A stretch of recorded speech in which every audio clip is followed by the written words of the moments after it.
जय जगन्नाथ सांग मैंने आपण मानक मो मिनी ब्लॉग को स्वागत जनावे ଖିଆପିଆ ଆମ ସମସ୍ତଙ୍କର ସରିଗଲାଣି ଯୋଉଟା ପୂର୍ବ ଭିଡ଼ିଓରେ ମୁଁ ଆପଣମାନଙ୍କୁ ଛାଡ଼ିଥିଲି ଏଇଟା ମାଆଙ୍କ ପାଇଁ ଶାଗ ଭଜା ହେଉଛି ରୁଟି ସହିତ ଅଣ୍ଡା ଭୁଜିଆ ହେଇଥିଲା ଆମେ ସେଇଟାକୁ ସମସ୍ତେ ମାନେ ବାପା ମୁଁ କ୍ରିଶୁ ଆଉ ହବି ସମସ୍ତେ ମିଶିକି ଖାଇଥିଲୁ 15 ଦିନ ହେଇଗଲାଣି କ୍ରିଶୁ ଟୋଟାଲି ପାଠ ପଢୁନି କାରଣ ତା ଦିଦି ମାନଙ୍କର ଏକ୍ଜାମ ସରି ଯାଇଥିଲା ଯୋଉଟା ସେମାନେ ମିଶିକି ଏକାଠି ଖେଳୁଥିଲେ ସେଇଥିପାଇଁ ମୁଁ ସେତେ ଧ୍ୟାନ ଦେଲି କିନ୍ତୁ ଏବେ ତାର ବୁରା ହାଲତ ହେଇଗଲାଣି ଯୋଉଟା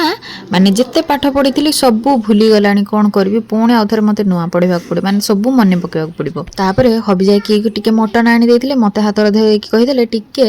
ତେଲ ପୁଡ଼ା କରିଦେବୁ ମାନେ ପୁଡ଼ା ମଟନ ଟିକେ କରିଦେବୁ ଆଉ କିଛି ଝୋଳ କରିଦେବୁ ତାପରେ ମୁଁ ବାହାରି ପଡ଼ିଥିଲି ସେଇଟା ମାନେ ପୁଡ଼ା ମଟନ କରିବା ପାଇଁ ଅଦା ରସୁଣ ପିଆଜ କଞ୍ଚା ଲଙ୍କା ଧନିଆ ପତ୍ର ଟିକେ ଛେଚିଦେଲି ତାପରେ ତାକୁ ଟିକେ ଏପଟେ ତେଲରେ ଭାଜି ଦେଇକି ମଟନ କିଛି ପିସ୍ ପକେଇ ଦେଇକି ତାକୁ ଟିକେ କଷାକଷି କରିଦେଇକି ବାସ୍ ସିଟି ଦେଇଦେବି 5-6ଟା ସିଟି ଆସିଗଲେ ସେ ରେଡ଼ି ହେଇଯିବ ରାତି ପାଇଁ ମାନେ ଏଇଟା ହେଇଥିଲା ପଖାଳରେ ଖାଇବା ପାଇଁ ହବିଙ୍କ ପାଇଁ ଟିକେ ଗୋଟେ ପିସ୍ ବାହାର କରିଦେଇଥିଲି ସେ ଚାକି ଦେଇଥିଲେ ମଟନ ଝୋଳ କରିଥିଲି ଯୋଉଟା ଆଳୁ 2 ପିସ୍ ପକେଇକି ମଧ୍ୟ ଝୋଳ କରିଥିଲି ଯୋଉଟା ଆମେ ବେଳାରେ ଖାଇଥିଲୁ ସେଇଟା ମୁଁ ଭିଡ଼ିଓ କରିନି ମନେ ନାହିଁ ଧ୍ୟାନ ନାହିଁ ଖାଇ ପିକି ଶୋଇପଡ଼ିଥିଲୁ ଏଠି ସମୟ ଆସିକି 4ଟା ହେଇଗଲାଣି ବାସନକୁସନ ପଡ଼ିଛି ସବୁ ମାନେ ପାଣି ସରିଯାଇଥିଲା ଯେହେତୁ ମୋତେ ଉଠିକି ଶୀଘ୍ର ବାସନକୁସନ ମାଜିକି ଗ୍ୟାସ୍ ଫ୍ୟାସ୍ ଧୁଆଧୁଇ କରିସାରିଲା ପରେ ମୁଁ ଟିକେ ଚା ବସେଇବି ସମସ୍ତେ ଏଇ ସମୟରେ ଉଠିଲେ ଟିକେ ଭଲ ଲାଗେ କ'ଣ ପାଇଁ କହିଲେ ଖରାଟା ପୁରା ମୋ ମୁହଁକୁ ପଡ଼ୁଥିବ ଆଉ ମୁହଁର ଗ୍ଲୋ ବହୁତ ସୁନ୍ଦର ଲାଗେ ରହୁଛି ଦେଖା ହବ ନେକ୍ସଟ ମିନି ବ୍ଲଗରେ ଜୟ ଜଗନ୍ନାଥ।